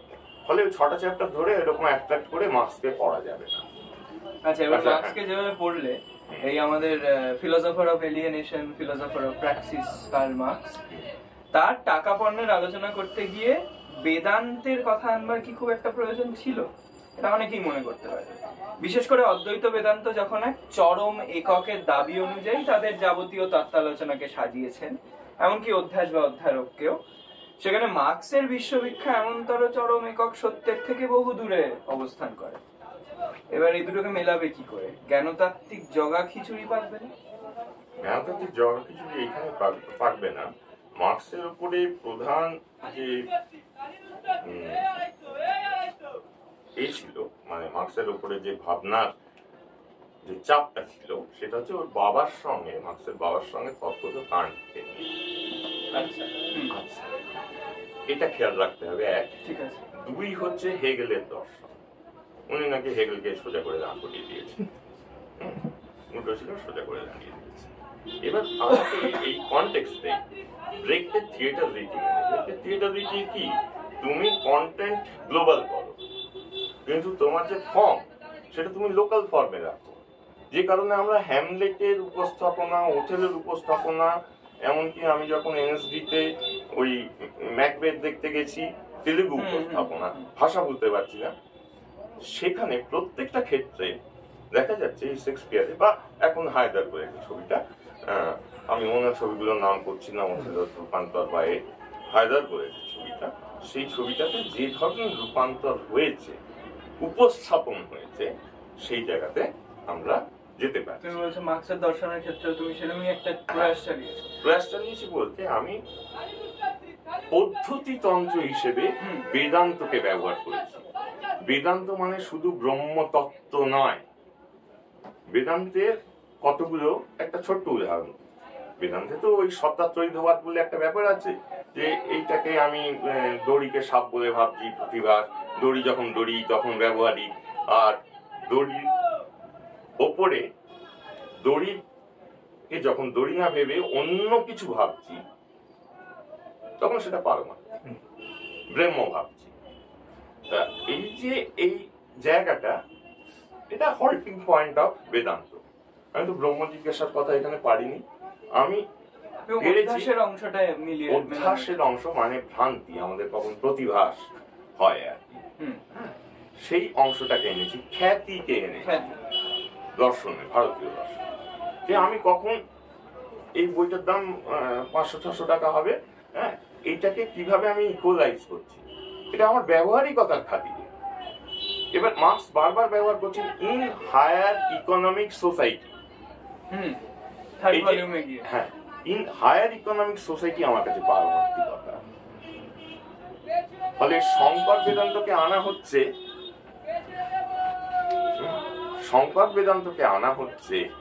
বা সংকর বেদান্ত নয়, একটা বিশেষ অংশকে, সত্তাদ্বৈতবাদ। সত্তাদ্বৈতবাদকে আমি এখানে এনে এই কারণেই ফেলেছি। তুই খুশি তো? হ্যাঁ, অবশ্যই খুশি, কারণ তুমি যেহেতু ক্ল্যারিফাই করলে ওই জায়গাটা, যে মানে আমি বই এনপি ব্রহ্ম মানে নিরাকার পরম ব্রহ্মের জায়গায় আমি যাইনি, না কখনোই যাই। ওই জায়গাটা থেকেই প্রশ্ন, যে এই ইন্টারপ্রিটেশন করা হয়নি আগে, চেষ্টাও করা হয়নি, যে বেদান্ত যাকে ভাববাদী বলে চালিয়ে দেওয়ার একটা প্রবণতা আছে গোড়া পিসি মার্কসিস্টদের মধ্যে, তো তাদের থেকে বেরিয়ে রাহুল করেছেন, তারা প্রণম্য ব্যক্তি, দেবীপ্রসাদ চট্টোপাধ্যায় করেছেন, এটা হেমন্ত গাঙ্গুলি করেছেন, কিন্তু আমি দেখছি যে আমি বেদান্তকে এনে করছি, এটা আমার কাছে একটা চ্যালেঞ্জ ছিল। কারণ হই হই করে তেড়ে আসবেন দেবীবাবু, তখন রামকৃষ্ণ মঠটা জীবিত, উনি আমাকে মোটেই পছন্দ করতেন না, আমার নাম শুনলে খেপে যেতেন, খুব জোর খেপে যেতেন। কেননা আমার দোষ, আমি খুব দেবীদায় সব পড়ি, এটা পড়ার কোনো দরকার নেই। ওনার যে চিলেকোটার ঘর, সেখানে স্টালিনের ছবি আছে একটা, তা এইসব দিক থেকে উনি আমাকে দেখলেই আমাকে প্রচন্ড ধমকাতেন। তিনি আমার মাস্টারমশাই, ধমকাতেই পারে, ধমকান, সে ঠিক আছে। তো এবার চারটে লেখার মধ্যে যেটা তথাকথিত শেষ তাত্ত্বিক লেখা, সেটা হচ্ছে বিকল্পনা। দুভাবেই পড়া যেতে পারে। এটা আমার কাছে পড়তে পারে, না আছে শেষে, নাটা নেগেশন। আচ্ছা, তো এবার এই লেখাটা আমার কাছে তাত্ত্বিক লেখাগুলোর মধ্যে সব থেকে জরুরি কাজ, কারণ এটাতে মানুষ না মানুষের দুঃখান্তের কথা এসেছে, খতমের রাজনীতি এবং অহিংসার হিংস্রতাটাকেও পেরিয়ে প্রস্তুত করা হয়েছে সমসাময়িক সময়ের লিস্টে। আমাদের প্যারাসাইট জীবনের বিভিন্ন হিপোক্রিসি গুলো দৈনন্দিনের, তাদের অ্যাড্রেস করার চেষ্টা করেছে এই লেখা, এবং নির্দিষ্ট করতে চাইছে আজকের এই মুহূর্তের এজেন্ডা গুলোকে, যা অনেকটাই মননে স্বরাজ, শান্ত বিপ্লব এবং ব্যক্তিগত সত্যাগ্রহের প্রকল্পের পথ ধরেই যেন আমার মনে হয়। এর বিপ্রতীপে বা উল্টো কোনো অভিমুখে আমার তেমন কোনো বক্তব্য নেই, কিন্তু এখানে আমার একটা প্রশ্ন আছে। এই লেখার এক্সটেনশন যদি ঘটাতে চাও ঠিক আজকের এই মুহূর্তের ভারতবর্ষের ভয়প্রদ অর্থনৈতিক অবস্থায়, তুমি একটু আগে তার কথা বলেছো, সেটা ঠিক কিভাবে করলে কি কি জিনিস অ্যাড হবে এবং কি কি জিনিস অপসারিত হবে? সেক্ষেত্রে তুমি কি এক ধরনের আত্মশক্তি নির্ভর, এফডিআই আত্মনির্ভরতা হীন ইকোলজিক্যাল ইউটোপিয়ার কথা বলতে চাইবে, যেখানে যেভাবে বেশ খানিকটা এই লেখায় বলতে চেয়েছো, তো সেটা হলে ওরকম ইউটোপিয়া একদম সাধারণ মানুষদের পক্ষে কিভাবে রিচেবল হবে, নাকি আর্মচেয়ার একাডেমিওক্রেসির মধ্যেই থাকবে? সেটা কাটানোর পথ কি বাতলে দেবে এমএন রায়ের কালচারাল রেনেসাঁসের তত্ত্ব? না, শুধু এমএন রায় নয়, এটা বলে রাখি, এখন যে অবস্থাটা ভারতবর্ষের, যদি গুণে বলি, 2 লক্ষ কোটি টাকার ঋণ আমাদের প্রত্যেকের মাথার উপরে। এইমাত্র যে বাচ্চাটা জন্মালো তার উপরে ঋণের বোঝা চাপছে, রাজ্য সরকারেরও ঋণের বোঝা মারাত্মক। ডোল অর্থনীতি বা ডোল ইকোনমির ওপরে, দান খয়রাতির অর্থনীতির ওপর, যেটা এই বইতে মারাত্মক সমালোচনা করা হয়েছে। দানের অর্থনীতি, দানটা কোথায় থেকে করা হচ্ছে? বাজার থেকে টাকা ধার করে। রাজ্য সরকারের টাকা নেই, টাকাটা ধার করে এনে তারপর সেই দানটা করা হচ্ছে। এই দানের জোরে একটা ভোট হচ্ছে। এই ভোটমুখী রাজনীতির ভেতরে একটা বড় সমস্যা আছে, সেটা ব্যালটেই হোক আর ইভিএমেই হোক। পঞ্চায়েত নির্বাচনে আমরা কি দুর্নীতি দেখিনি? ব্যালটে হয়, দেখেছি। মানে আমারই এক নতুন চেনা বন্ধু কিছুক্ষণ আগেই সে বিষয়ে তার অভিজ্ঞতা বলেছেন, সেটা আমরাই বাইরে দাঁড়িয়ে কথা বলতে বলতে আড্ডা মারতে মারতে শুনেছি তিনি সেখানে প্রিসাইডিং অফিসার হিসেবে কাজ করছিলেন ব্যালট নিয়ে।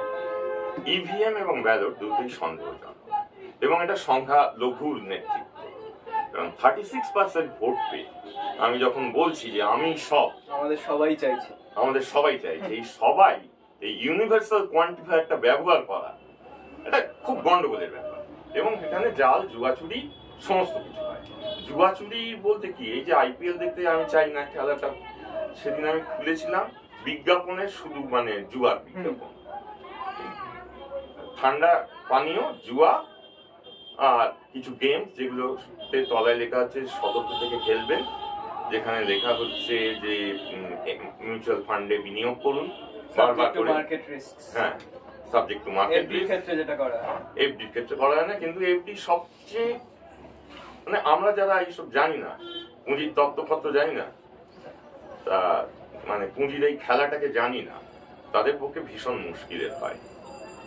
এই শেয়ার মার্কেটের বিষয়টাও তুমি তাহলে আনবে? হ্যাঁ, শেয়ার মার্কেটের বিষয়টা নিয়ে অলরেডি যে আলোচনা করেছেন গুয়াত্তারি, এটা নাম দিয়েছেন কেওসাকি, ইররেশনালি রেশনাল। সকাল 10টায় যেটা এইখানে রয়েছে, 9টার সময় সেটা এই বিকেল দুপুর 2টোর সময় সেটা একেবারে নিচে নেমে লাল হয়ে গেল। এটা ইররেশনালি রেশনাল। কে করছে, কে ঠিক করছে, কিভাবে হচ্ছে, হ্যাঁ কিভাবে হচ্ছে, কেন হচ্ছে। এবং আমাদের এনএসসি এবং বিএসসির দিকে যদি তাকাই, দুটো পরপরের কেলেঙ্কারি আমি বলছি এই শেয়ার মার্কেটে। 1 নম্বর হচ্ছে এক হিমালয়ান গুরুর নির্দেশে শেয়ারের সবকিছু টানা পড়েন চলতো আর কি, কে কোথায় যাবে না হবে, অনেকটা যেন ইনসাইডার ট্রেডিং খানিকটা। এই হিমালয়ান গুরু কে জানে, তার ইমেল আসছে, সেই ইমেল অনুযায়ী কাজ করছে। দ্বিতীয় দুর্ঘটনা হচ্ছে এই সময় মাধবী বুঝে কোটি কোটি টাকা তিনি ইন্ডিয়ান ব্যাংকের দ্বিতীয় রিপোর্টে যেটা সেবির যে আমাদের সিকিউরিটি বজায় রাখবে তারই হত্যাকর্তা যদি কোন একটি ব্যাংক থেকে মাসে লক্ষ লক্ষ টাকা মাইনে পান, সন্দেহজনক হয় না?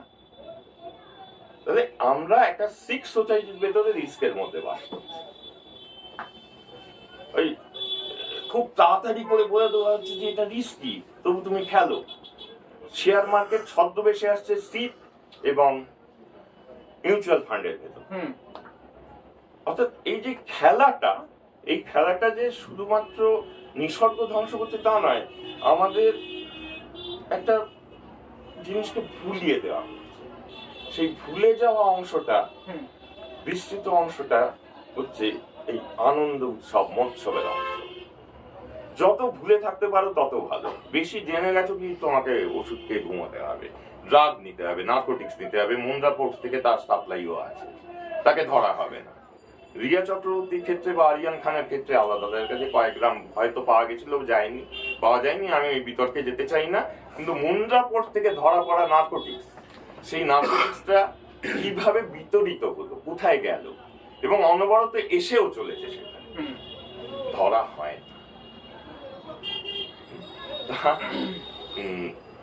এই যে এই পরিস্থিতির ভেতর থেকে বেরোনো, মানে আমাকে যেন কেমন আছো বলে জিজ্ঞেস করলো এখানে জোগাড় করা। আমি বললাম এটা খুব শক্ত প্রশ্ন, উত্তর দিতে পারবো না। মানে এই কেমন আছো, কত পার্সেন্টেজ আমি ভালো আছি, শিবরাম এই নিয়ে চমৎকার গল্প লিখেছিলেন। হ্যাঁ, কত পার্সেন্ট আমি ভালো আছি, আমার দাঁত ব্যথা কতখানি, এই পরিমাপক যন্ত্রটিও আমার হাতে নেই। সাদা মাটা যদি সত্যি কথা বলতে হয়, মন মুখ এক করে খুব খারাপ অবস্থায় আছে।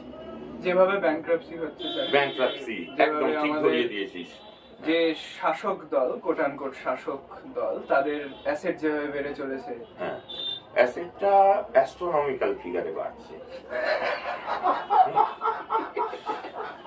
দুটো দল, ফার্স্ট এবং সেকেন্ড, এডিআর মানে association for Democratic reform, vote for democracy report অনুযায়ী দুটো দল এখন রয়েছে।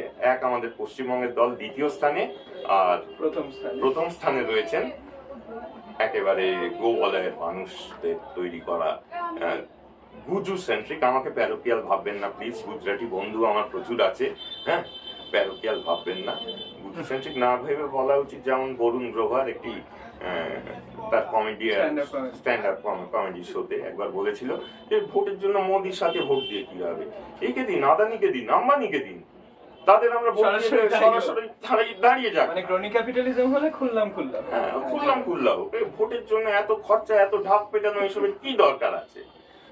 বরুণ ভাবে কথাটা নিয়ে তেমন ঝগড়াঝাটি হয়নি। কুণাল কামরার 19শে জানুয়ারির ভিডিও যখন গত 3-4 দিন আগে বেরোলো, তখন একেবারে হই হই রই রই কাণ্ড, বা গ্রকের ঘটনাটা। এবং ভারতের এখন যদি জিওপলিটিক্যাল বাউন্ডারির মধ্যে ভাবতে হয়, ভারতের অবস্থা কিন্তু খুব শোচনীয়। কোনো মিত্র শক্তি নেই ভারতবর্ষের, এফডিআই চলে যাচ্ছে, সব কেউ বিনিয়োগ করতে চাইছে না এখানে। তার কারণ এখানে বিনিয়োগ জিনিসটাকে তো সমস্যাই তো আমরা করছি, কিন্তু তোলার যে সমস্যা, সাদা বাংলায় বল তোলার যে সমস্যা ইলেকট্রাল বন্ডের মাধ্যমে হয়েছিল, সেটা দাঁড়ালো না। কিন্তু তোলা কি বন্ধ হয়েছে? মানে মূলত তোলার সমস্যা, মূলত তোলা না, মূলত সমস্যা। এই সমস্যার জায়গা থেকে বেশ একটা বড় ফাঁদের ভেতর পড়ে আছে। হ্যাঁ, বিশ্বজোড়া ফাঁদ পেতেছো, কেমন এদিক ফাঁদ হয়ে গেছে। এবং সার্ভেইলেন্স স্টেটের ব্যাপারটাও আসবে, মানে হ্যাঁ এটা মানে data protection, digital data protection act, এটা নিয়ে আমি উন্নত যাদবপুর বিশ্ববিদ্যালয়ে বলেছিলাম, এমনকি একেবারে লিঙ্গুইস্টিক্স এর ওয়ার্কশপের ভেতরে, রিফ্রেশার কোর্সের ভেতরে, যে এই যে ডেটা সংগ্রহ আমাদের দিয়ে করানো হয়, লিঙ্গুইস্টিক্স এর একটা বড় চরিত্র। আমি লিঙ্গুইস্টিক্স থেকে কেন অর্থনীতিতে ঝাঁপ দিলাম সেটা এই বইয়ের ভূমিকায় আমি বলে নিয়েছি। এই যে সার্ভিলেন্স, প্যান অপটিকনিজম, সর্বদা লক্ষ্য রাখা আমাদের ইমেলে কি হচ্ছে, আমাদের কোথায় কি হচ্ছে, সমস্ত রক্ষা। এবং ক্যাপিটালিজম এমনই, তার রক্ষা কবচও বানিয়ে দিচ্ছে। ভিপিএন ব্যবহার করো, এই জায়গায় এবার ভিপিএন কে ট্র্যাক করা খুব শক্ত। ভারত সরকারের সেই শক্তিটা নেই এখনো, যে কারণে আমার টুইটার ব্যান বা ইত্যাদি ব্যান যখন করলো আম্বানির এক আত্মীয় মিলে, পারে সম্ভব না। Global LinkedIn account, Facebook account, Twitter account lock. Mumbai হাইকোর্টে এটা মামলাটা আমার বিরুদ্ধে করা হলো। সে মামলাটাও ধোপে টিকলো না, আমি একাই সামনে নিলাম, কারণ 100 কোটি টাকার ডিফেমেশন কেস আমার এগেইনস্টে ছিল। সে টাকা আমাকে কেন, আমার আগের এবং নিচে 14 পুরুষ এবং নারীকে এ করলেও পাওয়া যাবে। উইলফুল ডিফল্টারদের ক্ষেত্রে সেটা হয়। উইলফুল ডিফল্টার, এটা আরো একটা চমৎকার জিনিস ধরা যায়। সেটা হচ্ছে যে বিষয়টা খুব সোজা, জানিস তো। উইলফুল ডিফল্টার 11,000 কোটি টাকা নিয়ে চলে গেল। হ্যাঁ, এটা সংখ্যায় যদি কেউ লিখে এখনই দেখাতে পারেন, আমি তাকে কি বলবো, পায়ে হাত দিয়ে প্রণাম করবো। 1.5 লক্ষ কোটি টাকা, এর মানে কি আমি নিজেই জানি না, লিখতেই পারি না, কিভাবে লিখতে হবে। এই উইলফুল ডিফল্টারদের ছেড়ে দেওয়া হচ্ছে। তাদের 50 জনের মধ্যে 49 জনই হচ্ছেন গুজরাটি ব্যবসায়ী, তারা আকাশে উড়ে পালাচ্ছে। ব্যাপারটা কিভাবে হয় একটুখানি সাধারণ উদাহরণ দিয়ে বলি। আমি একটা সেকেন্ড হ্যান্ড গাড়ির, নতুন গাড়ির কাগজ তৈরি করে ব্যাংক থেকে লোন নিলাম, ধরা যাক 10 লাখ টাকা। এবার কয়েকটা কিস্তি দিয়ে আমি ছেড়ে দিলাম, এবং গাড়িটা বন্ধক দেয়া আছে। গাড়িটা চলে গেল, ওই সেকেন্ড হ্যান্ড গাড়ি মানে কাচড়া অবস্থায় চলে গেল ব্যাংকের কাছে। ব্যাংক ওটাকে বিক্রি করবে কি করে? এখন আমি তো হাত তুলে দিচ্ছি যে আমি পারছি না, আমি ব্যাংকরাপ্ট হয়ে গেছি। চটকলের উপর যে লেখাটা, সেটা এটা বর্ণনা আছে। আমি হাত তুলে দিচ্ছি মালিক হিসেবে, আমার দেওয়ার ক্ষমতা নেই। অতএব শ্রমিকরা পিএফ পাবে না, শ্রমিকরা অমুক পাবে না, তমুক পাবে না, সিকিউরিটি, নিরাপত্তার প্রশ্নই নেই। বরঞ্চ জুট মিলে কাজ করতে গিয়ে দেখেছি যে মেয়ের বিয়ে দেবে, বুড়ো আঙুলটা কেটে আনলো মেশিনে কাজ করতে গিয়ে নিজের, সেটাতে একটা ক্ষতিপূরণ সে মালিকের কাছ থেকে নেবে। এই হচ্ছে শরীর রাজনীতির ভয়ঙ্কর রূপ, ভাবা যায় না এটা কিভাবে। এবং জুট মিলের ভেতরে থাকার পরে আসবি হয়তো আলোচনা। আচ্ছা, আমি কি মানে খুব বেশি সময় নিয়ে নিচ্ছি? না না, আমরা করে দিচ্ছি। আর 2-3টা প্রশ্নই আছে ছোটখাটো, তাহলে আমি থেমে যাবো আর কি। হ্যাঁ, ঠিক আছে। হ্যাঁ, আমি এবার মার্ককমের লেখাগুলোর একটা থিম ভিত্তিক একটু ছোটখাটো সংক্ষেপে আলোচনা করে নিয়ে একটু তুমি একটু আগেই বলছিলে কলকাতার রাশিবিজ্ঞানের রাজপ্রাসাদ নামে একদা খ্যাত এক প্রতিষ্ঠানে আপিসিভাবে থাকাকালীন তুমি এই মূলধারার অর্থনীতির বিরোধিতা করতে বসলে, যার জন্য তুমি পাথর খাদান, ইটভাটা, শপিং মল, চটকলের মাঠকর্ম করে এই 4টে লেখা লিখলে। এবার অনেকে হয়তো এটাকে এক ধরনের প্রচ্ছন্ন সেলফ কন্ট্রাডিকশন বলে দাগাতে চাইবেন, কারণ সেই রাশিবিজ্ঞান প্রতিষ্ঠান তো নিজেই এই ধরনের স্পন্সর অর্থনীতি প্র্যাকটিস করে থাকে। ব্যবস্থার অংশ হয়ে ব্যবস্থার বিরোধিতাটাকে কিভাবে দেখবে তাহলে? এবং এই ব্যাপারটা তোমার নিমেদাও তোমায় কাউন্টার করেছেন অনেকবার, ন্যাড়া বেলতলায় লেখাতেও তার উল্লেখ রয়েছে। হ্যাঁ, তুমি নিজেও বইয়ের বিভিন্ন জায়গায় এই ব্যাপারটাকে অ্যাড্রেস করেছো। এটাকে যদি আরেকটু স্পষ্ট করে বলো যে আমি হিপোক্রেসি করছি। হ্যাঁ, এবং ভাষাতত্ত্ব থেকে হঠাৎ অর্থনীতিতে যাওয়া। আরে ভাই, আমি ভাষা আন্দোলনের উপর একটা প্রজেক্ট আমি খুব সহজে সংক্ষেপে শেষ করছি। ভাষা আন্দোলন নিয়ে একটা প্রজেক্ট সারা ভারতে নিয়ে দেখি, যেখানেই যাচ্ছি সেখানে মূল সমস্যা ভাষাটা নয়, সমস্যাটা হচ্ছে এই পেট এবং পেটের নিচ।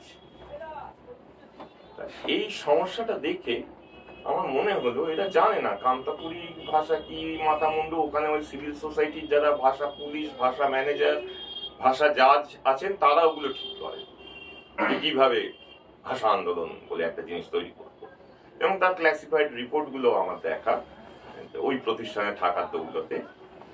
আর এইগুলোই এই ধরনের কনফ্লিক্ট তৈরি করে ডেট ঋণ বাড়ানোর একটা প্রবণতা লক্ষ্য করা যাচ্ছে। তাই দেখে আমি অর্থনীতিতে লাভ দিই। কনফ্লিক্ট থেকে ডেট থেকে প্রিডেটর ক্যাপিটালিজম। প্রিডেটর এর বানানটা আমি লিখি PRE-DEBT, date -OR, predator capitalism. এই নরখাদক ক্যাপিটালিজম, সেটা স্যাভেজ ক্যাপিটালিজম কে উপস্থাপিত করার জন্য। তা এই দিকটা থেকে আমাকে দেখে অনেকে বলবেন এটা হয়তো সিপিএম এর হয়ে কথা বলছে। আমি বলে নিই যে আমি পার্টিশন পলিটিক্সে নেই। আমি এমন একটা পলিটিক্সে আছি যে পার্টিলেস সোসাইটির কথা বলে, সেই পার্টিলেস সোসাইটির বাঁচার কথা বলে, সেই জায়গায় যাচ্ছি। তারও অনেকগুলো বিপদ আছে। আসলে কি জানিস, বিকল্পনার কথা বলছি, তাতে রবি ঠাকুরের একটা প্রায় অশ্রুত গান আমি একটু উল্লেখ করি। মনের মধ্যে নিরবধি শেকল গড়ার কারখানা, একটা শেকল ভাঙে যদি গড়ে ওঠে চারখানা। তাহলে আমরা সিসিফাসের পাথরটা ঠেলতেই থাকবো, ঠেলতে ঠেলতে কোথায় গিয়ে থামবো কি হবে জানো। আর তুমি কেন হঠাৎ চটকল, পাথর খাদান, এই ইটভাটা, শপিং মল, এই খুচরো ব্যবসা এগুলোকেই বেছে নিলে এত কিছু থাকতে? এটাই কাজ করেছেন এখানে অ্যাক্সেসের জন্য। হ্যাঁ, এটাই কাজ করেছেন। আমি তাকে দূর থেকেই দেখেছি প্রেসিডেন্সিতে, আমাদের ছাত্রাবস্থায়। ভবতোষ দত্ত, এখানে তার রচনাগুলিও মানে সংস্করণের বিভিন্ন লেখার সংকলন বিক্রি হচ্ছে। তা ভবতোষ দত্ত দুই ছাত্র, সুকুমার চক্রবর্তী, অমর্ত্য সেন, মানে তারা প্রত্যেকে ভবতোষ দত্তকে স্যালুট করে। তা যাই হোক, তুই যে প্রশ্নটা করলি, এটার পেছনে আছে ভবতোষ দত্তের শেখানো প্রগ্রেস অ্যান্ড পভার্টি বলে একটি বই হেনরি জর্জের। সেখানে হেনরি জর্জ এই 1890 নাগাদ এই সময় লিখছেন যে উন্নয়ন বা ডেভেলপমেন্টের অর্থ হলো রিয়েল এস্টেটের যারা ব্যবসা করে তাদের হাতে আনআর্নড ইনক্রিমেন্ট, যেটা ভবতোষ দত্ত অনুবাদ করেছেন অনর্জিত উদ্বৃত্ত। এখানেই লেখাটা পাওয়া যাবে সামনে। সেই অনর্জিত উদ্বৃত্ত এই রিয়েল এস্টেটের প্রমোটারের কাছে যেতে হবে। এবার রিয়েল এস্টেট, উন্নয়ন, এগুলোর মানে কি? ফ্ল্যাট বাড়ি, মল ইত্যাদি ইত্যাদি। এই পিচের রাস্তা, সেটা উন্নয়নের প্রতীক। পিচ বিটুমেনের রাস্তা, পাথর ইট চলে আসছে, পাথর ইট এইগুলো চলে আসছে। পলিমার এবং চট, এই ঝগড়াটা আমার চটকলে দেখানো আছে। আম্বানি কিভাবে এই পলিমারকে এখানে আনছেন, ধীরুভাই আম্বানি, সেইটার সঙ্গে চটের বাজারের সম্পর্ক এবং পলিমারের ক্ষতিটা এতদিন বাদে আমাদের চৈতন্যতা হয়েছে পলিমার নাকি ক্ষতি করে, কিন্তু আমরা বারংবার গিয়ে বলি যে প্লাস্টিকের প্যাকেট। কদিন আগে এই বিষয়ে এখানে আলোচনা হয়েছে। ও আচ্ছা আচ্ছা, পরিবেশে কোন খারাপ। তা এটা আমি জানতাম না, বলে ভালো করলি। তাহলে সুর কোথাও যেন মিলছে। তা কিন্তু আমরা এনভায়রনমেন্টাল এন্টারপ্রেনারশিপে যাব না হয়তো, গ্রিন ক্যাপিটালিজম। যাই হোক, গ্রিন ক্যাপিটালিজম ভয়ঙ্কর একটা শয়তানি জায়গা। সেই জায়গাটা হচ্ছে এই ক্যাপিটালিজম। ও এখন গ্রেটা থানবার্গের সঙ্গে যোগাযোগ করে কাজকর্ম চালাচ্ছে। গ্রেটা থানবার্গ কর্পোরেটের কবলে পড়েছিল, তার থেকে বেরিয়ে এসে এখন বল ফ্রাইডেস ফর ফিউচার একদমই ক্রাউড ফান্ডিং এর ভিত্তিতে কাজ করছে। ফ্রাইডেস ফর ফিউচার এবং এই লোকাল খবরগুলো, যেমন এখানে হাই ডেসিবেলে যে মাইক টাইক বাজে, ডিজে বাজে, ক্লাবগুলো করে, ও লিখেছে ওখানে পারসেপশন হচ্ছে এই নাইট ক্লাবে কি হয় এটা, তখন ওকে লিখতে হচ্ছে না নাইট ক্লাব নয়, পাড়ার ক্লাব যেখানে ডোল ইকোনমিক্স হয়। আচ্ছা, আমি একদম শেষের প্রশ্নটায় চলে আসি, কারণ আমাদের শেষ সময় নেই। হবে। তো আমি একটা প্রশ্ন স্কিপই করলাম, সেটা পরে আমরা সোশ্যাল মিডিয়া এবং অন্যান্য প্ল্যাটফর্মের মাধ্যমে আলোচনা করতেই পারবো। আমি শেষে করবো এই মাঠকম্মর লেখাগুলোতে প্রায় প্রত্যেকটাতেই তুমি একটা বিষয় বারবার এনেছো, ম্যালথাসের পজিটিভ চেকস। এবার একদম শেষে আমি তাই চলে আসছি মূলধারার অর্থনীতির এড়িয়ে যাওয়া আরেকটা বিষয়, হাউসহোল্ড, ঘর পরিবারের অর্থনীতির ব্যাপারটা। এবার তুমি ম্যালথাসের পজিটিভ চেকস নিয়ে আপত্তি জানিয়েছো এই মাঠকম্মের লেখাগুলোতে এবং তাত্ত্বিক লেখাগুলোতে।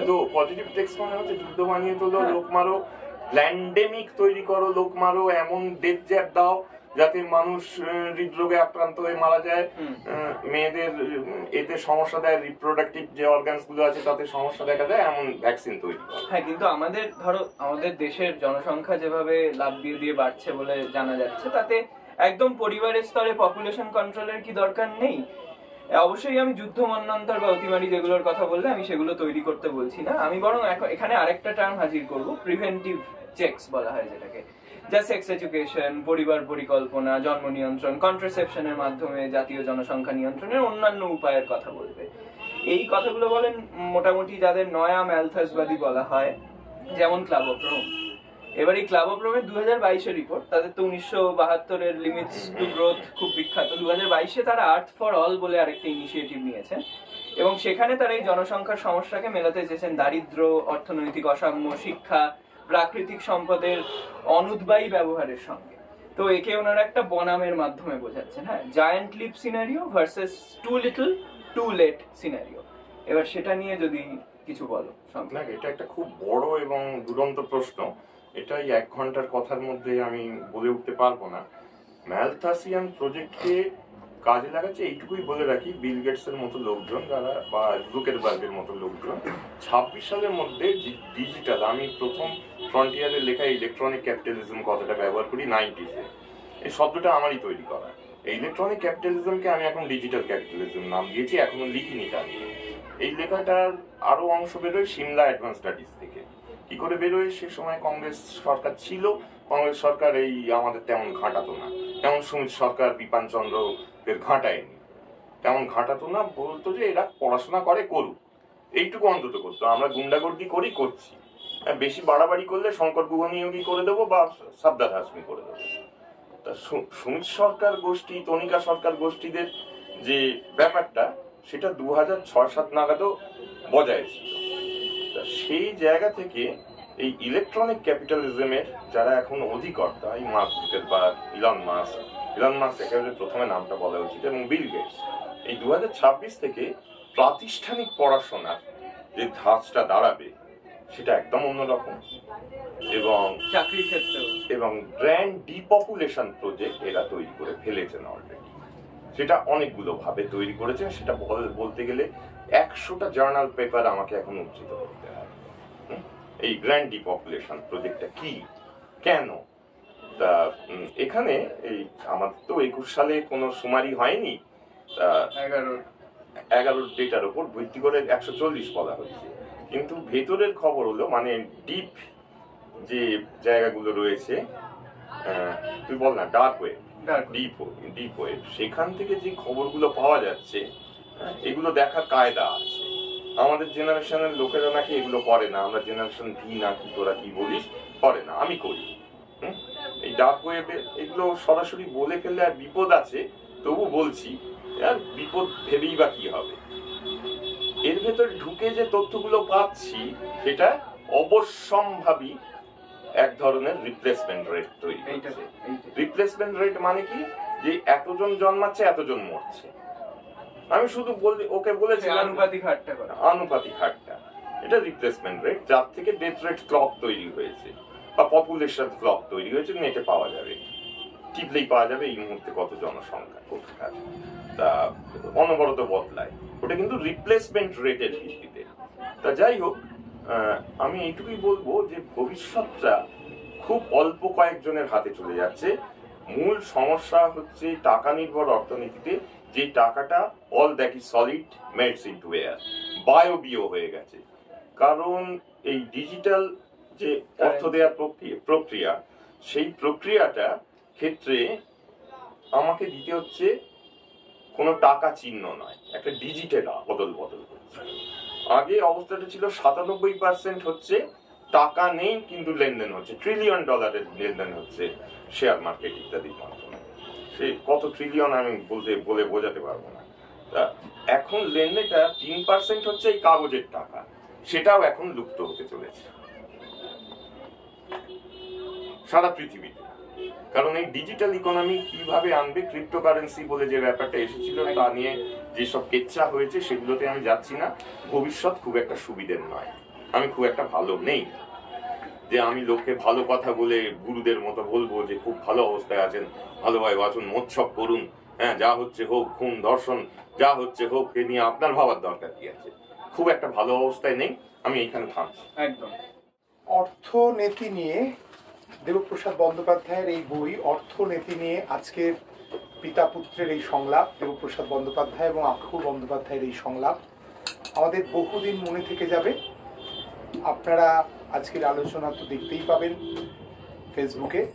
আশা করি আপনারা সকলেই এই তাত্ত্বিক বা না তাত্ত্বিক আলোচনাকে অত্যন্ত উপভোগ করেছেন এবং আপনারা নিশ্চয়ই এই বইটির প্রতি, যারা এখনো বইটি হাতে নিয়ে দেখেননি, এই বইটির প্রতি আপনাদের আরো আগ্রহ তৈরি হবে, এমনটাই আশা করে আজকে আমরা মামদাসে বই কথার অনুষ্ঠান এখানেই শেষ করছি। শুভরাত্রি।